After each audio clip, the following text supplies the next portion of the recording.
அதில் இன்னொரு பகுதி ஒன்று இருக்குது, என்ன தெரியுமா? பொம்பளை பிள்ளைகளுக்கு மெயின்டைன் பண்ண வேண்டிய சில சுகாதார விஷயங்கள் இருக்குது, சுத்த சில விஷயங்கள் இருக்குது. அப்போ அந்த பொம்பளை பிள்ளை அந்தந்த வயசுக்கு வந்து எந்தெந்த சுகாதார சுத்தமான வழிகாட்டல்களை பேரண்ட்ஸ் கொடுக்கணும். அவங்களுக்கு வந்து எப்படி தாங்க உடுக்கிறது, அவங்க எப்படி நடந்து கொள்ளணும், மக்களுக்கு முன்னாடி போகிற நேரத்தில் எப்படியான தங்களுடைய அந்த அந்த சுத்தம் ரீதியான விடயங்கள் எப்படி அவங்க பேணிக்கொள்ளணும், இதுகளை காட்டி கொடுங்க.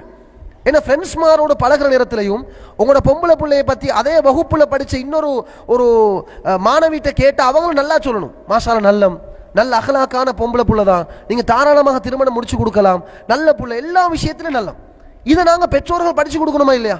இப்போ எங்கட பெற்றோர்களுக்குரிய பெரிய பிரச்சனை என்ன தெரியுமா? தொழல் நாட்டி தொழுங்கன்னு சொல்லுவாங்க, சொபோக்கு தூங்கிட்டு இருப்பான், எப்படியாவது கஷ்டப்பட்டு எழுப்பி தொழுங்கன்னுவாங்க, சில விஷயங்கள் சொல்லிக் கொடுப்பாங்க. இந்த பெண்களுக்கு உருத்தான சில செய்திகளை சில பெற்றோர்களே தங்களுடைய மகள்மாருக்கு சொல்லிக் கொடுப்பதற்கு வெட்கப்படுறாங்க. தாய் மகளுக்கு சொல்லிக் கொடுப்பதற்கு வெட்கப்படுறாங்க. அதில் என்ன தவறு இருக்குது?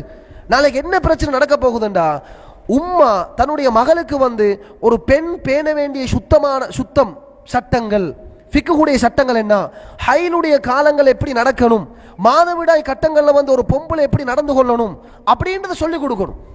அப்போ அதை சொல்லி கொடுத்தா தான் அவங்களும் பார்ப்பாங்க, எங்களுக்கு தாய் சொல்லி தர்றான், நல்ல ஒழுக்கமான முறையில் சுத்தம் சுகாதாரங்களை பேணி இருக்கிறது மிக முக்கியமான ஒரு விஷயம். ஏன்னா அது பின்னாடி அந்த திருமணம் சம்பந்தமான பாடங்கள் நிறைய வருது.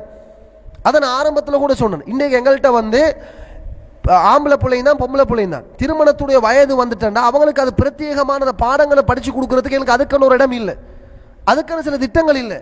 நாங்கள் பல வருடக்கணக்காக சொல்லிட்டு வர்றோம், தனவந்தர்கள் முன்னுக்கு வாங்க, சமூக அக்கறை உள்ளவங்க முன்னுக்கு வாங்க, அதுக்கான ஒரு விஷயத்தை நீங்கள் உண்டு பண்ணுங்க.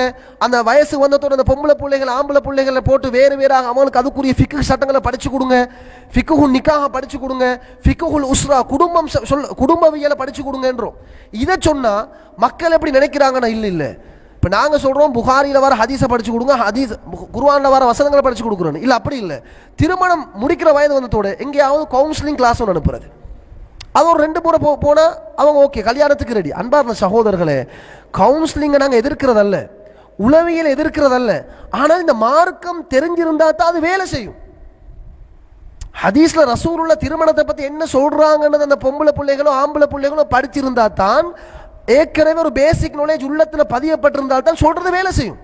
இது நாலேஜே இல்லை, சும்மா கொண்டு போய் கிளாஸ்ல உட்காரு, என்ன நடக்கும்? நான் ஆரம்பத்தில் கூட சொன்ன சஹீஹுல் புகாரியில 150க்கு மேற்பட்ட ஹதீசுகள் வருது திருமணம் சம்பந்தமான பாடத்தில். எனவே சகோதரர்களே, அப்போ இந்த பொம்பளை பிள்ளைகளை நம்ம சரியாக அந்த மார்க்க விஷயங்களை சொல்லி கொடுத்து அவங்களை நம்ம அதுக்கு ரெடியாக்கணும். அப்போ எனவே கல்யாண பேச்சுவார்த்தை என்று வருகிற நேரத்தில் ஆண்கள் தரப்பில் ஒரு பெண்ணை நல்ல பிள்ளை என்று இனங்கண்டால் நீங்கள் தாராளமாக போய் ஒன்றோ நேரடியாக அல்லது அவர்களுடைய பொறுப்புதாரிகள்கிட்ட அல்லது உங்கள் நண்பர்கள் மூலமாக அல்லது உறவினர்கள் மூலமாக எப்படியோ வச்சு அந்த பெண்ணை பேசுங்க. அதே மாதிரி பெண் தரப்புல பெண் குடும்பத்தார்கள் உங்களோட மகளுக்கு சூட்டபிளான ஒரு ஆண் இந்த குடும்பத்தில் இருப்பதாக நீங்க கேள்விப்பட்டால் நீங்கள் அதை காண்றீங்கண்டா, அது சம்பந்தமான யார்கிட்ட சொன்னா விஷயத்தை நடக்கலுமோ அந்த ஆட்கள்கிட்ட சொல்லி அந்த கல்யாண பேச்சுவார்த்தைக்கு பிஸ்மில்லான்னு ஸ்டார்ட் பண்ணுங்க. இது எங்க சமூகத்தில் வரணும். இப்படி வந்தா என்ன நடக்கும் தெரியுமா? மார்க்கப்பட்டுள்ள நல்ல சாலிஹான ஒரு ஆணும் மார்க்கப்பட்டுள்ள ஒழுக்கமுள்ள சாலிஹான ஒரு பெண்ணும் அந்த திருமண பந்தத்திலே இணைந்தால் அல்ஹம்துலில்லாஹ் அந்த குடும்பம் சிறந்த குடும்பமாக மாறும். பாருங்க, இஸ்லாம் திடீரென ஒரு ஆம்பளையும் பொம்பளையும் வச்சு கல்யாணத்தை முடிச்சு கொடுத்து வேலையை பாருங்க இஸ்லாம் சொல்லலை. எவ்வளவு யோசிக்குது தெரியுமா? இப்போ கல்யாண பேச்சுவார்த்தை பெண் பார்க்கறது எவ்வளோ விஷயம் சொல்லுதுண்டா. இஸ்லாத்துடைய நிலைப்பாடு, இஸ்லாத்துடைய நோக்கம் என்னண்டா, இவங்க 2 பேரும் கல்யாணம் முடிச்சன நாளைக்கு பிரச்சனை இல்லாம சிறந்த ஒரு குடும்ப கட்டமைப்பை உருவாக்குற அளவுக்கு, இந்த 2 பேராலையும் பெரிய ஒரு சமூகம் உருவாக்குற அளவுக்கு, நல்லதொரு குடும்பம் பில்ட் பண்ற அளவுக்கு அவங்க 2 பேரை வச்சு உருவாக்கணும். அதனால தான் எல்லாம் பார்க்க சொல்லுது.